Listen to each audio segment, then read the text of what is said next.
Hello বন্ধুরা, তোমাদের জন্য আরেকটি ড্রামা নিয়ে আসলাম। অজয় হচ্ছে ঢাকা শহরে নতুন আসছিল। সে তার জন্য তার বন্ধু একটা ফ্ল্যাট চুজ করে। সেই ফ্ল্যাটে উঠে প্রথম দিনে সে সুন্দর করে রুম গোছাচ্ছিল এবং সে বাসায় কাজ শেষে সে রান্নাঘরে যায়।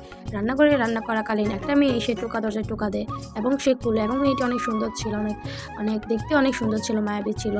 হঠাৎ করে মেয়েটি নেশাগ্রস্ত ছিল। হঠাৎ করে তার বেডরুমে এসে তার বিছানায় শুয়ে যায় এবং ছেলেটির সাথে নানা রকম কর্মকাণ্ড করতে থাকে এবং ছেলেটিকে কাছে নিয়ে যায়। ছেলেটি কিছু বুঝতে পারে না। বন্ধুরা, তোমরা যদি এই গল্পটি দেখতে চাও তাহলে অবশ্যই আমার ইউটিউব চ্যানেলটি সাবস্ক্রাইব করে বেল আইকনটি ক্লিক করে দিবে। এখন গল্পটি আমরা শুরু করি। এক গ্রামে ছিল অজয়ের বোন এবং তার মা বাবা। সে হচ্ছে এলাকায় অনেক ভালো কাজ করতো, কারিগরি মেকানিক্সে ভালো কাজ করতো এবং সাইকেল সব কিছু ভালো কাজ করতো। এবং তার বাবা ছিল দিনমজুর। তার বাবা চা কফি এগুলো গ্রামে বিক্রি করতো।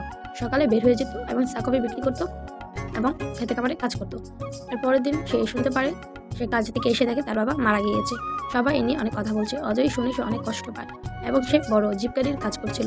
হঠাৎ করে তার মা এসে বলে যে তুমি এখানে তুমি শহরে গেলে আরও টাকা বেশি ইনকাম করতে পারবে, এখানে কাজ করা তুমি শহরে চলে যাও। তারপরে তারা মা, মেয়ে এবং ছেলে অজয় খেতে বসে। এত কষ্ট থেকে তাদের খাবারে তেমন কিছু ছিল না। সে তার মার সাথে রাতে কথা বলছিল যে মা, আমি কি শহরে চলে যাব? এখানে তো সংসার টিকবে না। কীভাবে টিকবে? খাবার দাবার ঠিক মতো হচ্ছে না মা, আমি কি তাহলে শহরে চলে যাব? মায়ের সাথে অনেক কথা বলছিল। অজয় বারিন্দায় বসে বসে তার এক বন্ধুর সাথে কথা বলছিল এবং সব কিছু জানাচ্ছিল। তার বন্ধুকে জানাচ্ছিল তার অসুবিধার কথা। তার বন্ধু একজন মেকানিক ছিল, তাকে বলছিল আমি তো ভালো কাজকর্ম পারি, তুই কি আমাকে একটা চাকরি দিবি? এর পরের দিনই সে চলে যায় এবং তার মা অনেক কান্নাকাটি করছিল। সেই শহরে যাওয়ার জন্য রেডি হচ্ছিল। তার মা অনেক কষ্ট পাচ্ছিল এবং বলছিল জীবনে প্রথম টাকা যাবে, খুব সাবধানে থাকবি বাবা, এগুলো বলছিল, অনেক কান্না করছিল। ছেলেকে শেষবার মতো বিদায় দিচ্ছে যে ছেলের সাথে দেখা হবে কি না সেই বলে মা অনেক কান্না করছিল। অজয় খুব কান্না ভেঙে পড়ছিল, কিন্তু ছেলে মানুষ তো সে কান্না দেখাতে পারেনি। অজয়ের মা অনেক কান্না করছিল। অজয়ের জন্য ব্যাগে কাপড় চোপড় সব গুছিয়ে দিচ্ছিল এবং বোনকে কিছু মজা দিচ্ছিল যে তুই এগুলো খেয়ে নিস, তুই ভালো করে পড়ালেখা করিস, আমি আমার বন্ধুর নাম্বারে কল দিব, সেই নাম্বার তারা কথা বলিস, এগুলো বলছিল। আর অজয় তার বোনকে এবং মাকে বিদায় জানাচ্ছিল। বোন অনেক কান্না করছিল, বলছিল যে ভালো থাকিস, আমি চলে যাচ্ছি, আমি কিছুদিন পর আবার আসবো। পরে সে বাসে উঠে যায় এবং বাসে উঠে সে আস্তে আস্তে গ্রামের সুন্দর পরিবেশের দিকে সে যাচ্ছিল এবং ভাবছিল আগের স্মৃতিগুলো, তার বাবার সাথে কেমন দিন ছিল, যে বলছিল তুই অনেক বড় হবি, তুই অনেক কাজ ভালো পারবি, এগুলো বলছিল এবং তুই অনেক কিছু করতে পারবি। ভাবতে ভাবতে সে চলে আসছে এবং তার বন্ধুর বাসায় উঠেছিল। বন্ধু তার জন্য তার পাশের বাসাকে ইউনিটি রেখেছিল যে তার বন্ধু এসে থাকবে এখানে। সে অনেক গাধার মতো পরিশ্রম করছিল সেখানে এসে। সে আসতেই অনেকটা ক্ষুধার্তও ছিল এবং অফিসার বলছিল তুমি অনেক ক্ষুধার্ত নাকি, এগুলো বলছিল এবং বলছে তুমি অনেক কাজ ভালো করো। এগুলো তার বন্ধুর সাথে রাত্রে অনেক কথাবার্তা বলছিল অজয়। সে তার বন্ধুর সাথে কথা বলছিল, তার বন্ধুর আবার বিয়ে হবে সেটা নিয়ে তার মার সাথে কথা বলছিলাম এবং অজয় যা টাকা কামিয়েছে সেটাই নিয়ে জমাচ্ছিল এবং কথা বলছিল। তার মেয়ে আসছিল, তার মেয়ের মেবি বিয়ে হবে সেই নিয়ে কথা বলছিল মোবাইলে। অজয় কাজ করছিল এবং সেই বাড়ির লোকে এসে অনেক প্রশংসা করে এবং টাকা দিয়ে যায় এবং এর পরের দিন দেখা যায় বিয়ে হচ্ছিল তার বন্ধুর। সেই দিন রাত্রে সে বিয়ে থেকে এসে ছাদে চলে যায় এবং অজয়গুলো দেখছিল এবং বলছে তারা সুখী হয় এবং সে কাজ করছিল এবং কাজের জন্য বের হয়ে গিয়েছিল কাজ করার জন্য এবং তার জন্য একটা রুম রেখেছিল, যেভাবে এভাবে কাজ করবা, এটা তোমার রুম। এবং সেই রুমে সে কাজ করছিল এবং রাতে সে রান্না করছিল। রান্না করার সময় দরজায় টুকটুক শব্দ আসে। সেই দরজা খুলতে কি নেশাগ্রস্ত মেয়ে আসে। মেয়েটা অনেক সেক্সি, অনেক সুন্দরও ছিল। মেয়েটি ছেলেটিকে দেখে বলছে এই তুমি অনেক সুন্দর।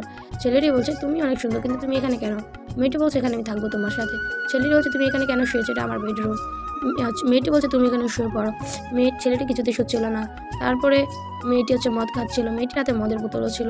ছেলেটি এসে বাজে স্পর্শ করতে থাকে। যেহেতু মদ খেয়েছে তাদের থানা পুলিশ হয়ে যাবে যদি কেউ জানতে পারে।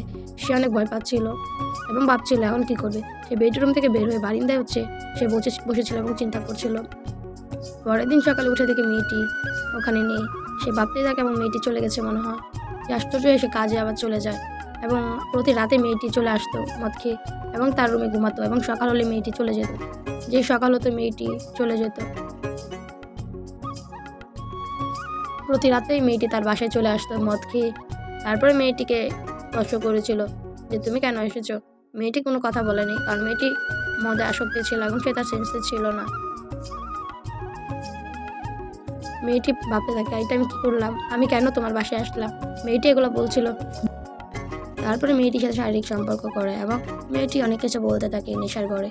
ছেলেটিও সেটা শুনতে থাকে এবং ছেলেটি তার কাছে যায় এবং বলছে, তুমি প্রতি রাতে এখানে এসো না, মানুষে জানলে কি বলবে। মেয়েটি বলছে, না, এখানে আমি আসলে শান্তিতে ঘুমাতে পারি, আমাদের বাসায় কোনো শান্তি নেই, এই কারণে আমি এখানে চলে আসি এবং তুমি অনেক ভালো।